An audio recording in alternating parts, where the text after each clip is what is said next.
All right, first things first, yes, I do know that Vancouver Canucks GM Patrik Allvin had himself a media availability just a few hours ago, and within it there were a few things shared about the team, what the Canucks are going to be interested in doing, the direction, etc., etc. It's all good vanilla stuff, and what I wanted to do was go over that stuff tomorrow, not now.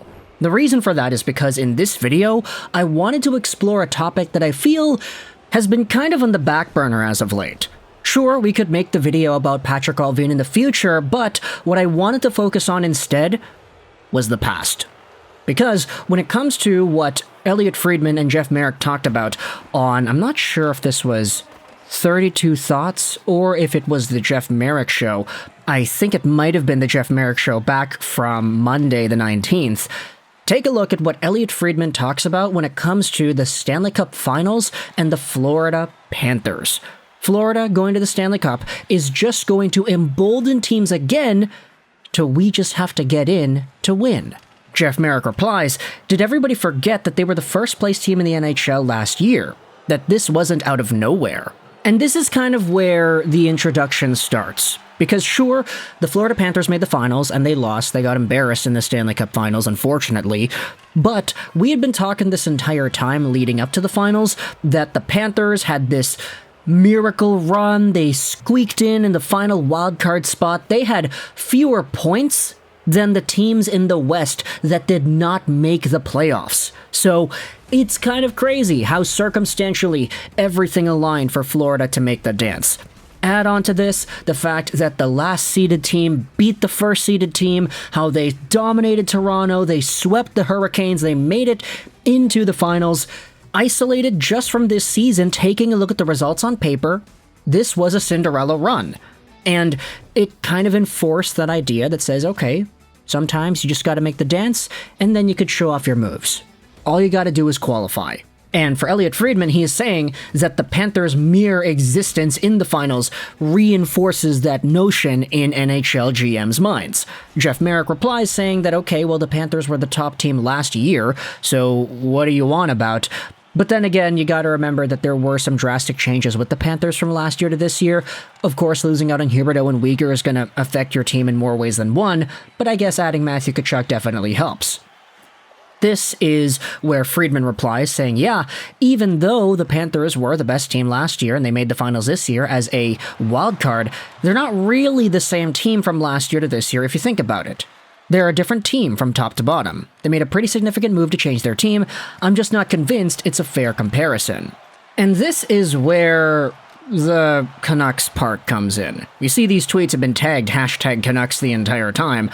Friedman says, his source really thinks that Florida going to the final in a hot run from a goalie, that if you believe in your goaltending and you think you have some studs, his source wonders if that's what Vancouver is thinking.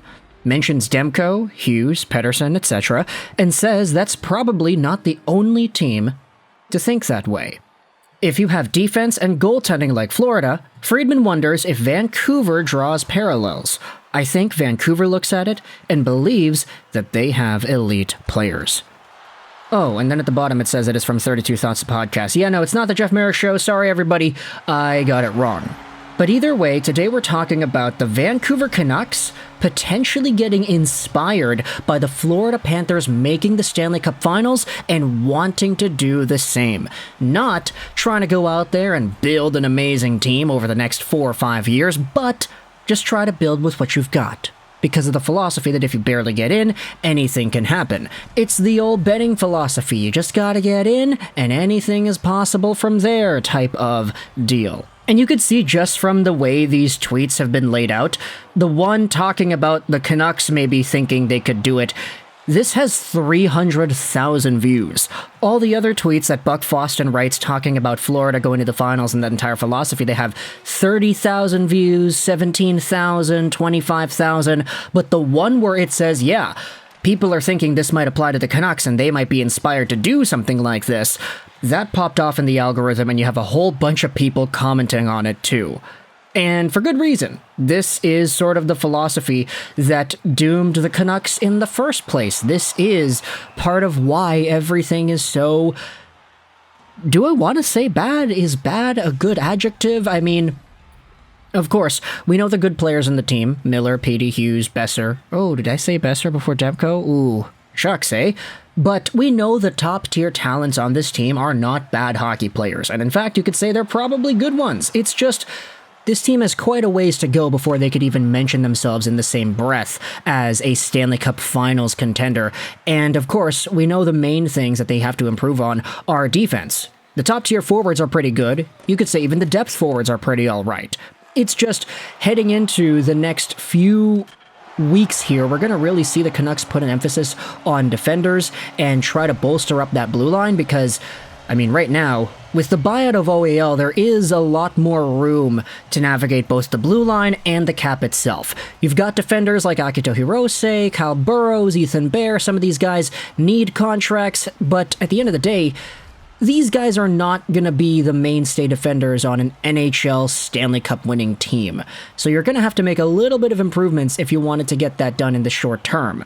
It's just that entire philosophy has doomed the Canucks in the past into making moves like the Oliver Ekman-Larsson trade in the past. And so, dare I say, the trauma response from Canucks fans in the comment section of this tweet, or not the comment section, the replies, excuse me, the quote tweets and everything, it's all doom and gloom once again, and for good understandable reason. Hey, this team has doomed itself because they tried to make the playoffs in the short term, but now, seeing a Stanley Cup finalist come out of nowhere in the wild card, it's gonna make them want to do that again. And with Aquilini still being here, with this new management still saying that they feel like they can be competitive and everything, it really builds up that cloud of caution. It's like just looming over in the background. You head over to Rogers Arena and you'll see a dark cloud just a mile or two away that may be a rain cloud, might not be, might just be passing by, it might not take over the city, but there's a slow creeping sense of insecurity that arises from that being there, because you've seen this before. You've seen Jim Benning. We had 7 years of that. So it's understandable to see why this fan base is pretty traumatized. Not to say that Patrik Allvin has necessarily done bad things as Benning has, but there were some moves that were in the same sort of philosophical point of view, like the Hronek trade. Yeah, that's in that same vein. Not necessarily because Hronek is bad or that he's going to get bought out, but because it's a sacrificing the future for the short-term thing. Now, I know Hronek is a younger player than OEL, so there's a lot of improvement there, room for improvement, excuse me, and there's a lot of time for him to be effective on this Canucks team. It's just, you could understand the slow creeping cloud and why it's there. So, for Elliotte Friedman to go out there and say this on 32 Thoughts, that some are thinking that the Canucks are going to be inspired by this Panthers run to try to do a similar thing here, because you got Petey, you got Hughes, you got Demko. One, I don't really think it's surprising, but two, I don't think it makes any Canucks fan who's looking at this situation feel better about how this team is being run. So, you can let me know your thoughts in the comment section below, all your opinions about the Vancouver Canucks and their willingness to maybe make themselves known in the playoffs. Make it and anything can happen. Just gotta get to the dance and show off your moves. What are your opinions on that? Tomorrow we're gonna be going over the Canucks plans, the Allvin press conference and everything. Today I just wanted to focus more so on the idea itself, you know? The Friedman comments and the philosophy behind it, because I do think this warrants its own video, because it's sort of dangerous. Is it not? Let me know your thoughts in the comment section below about the Canucks and their direction. I hope you enjoyed this video. And bye.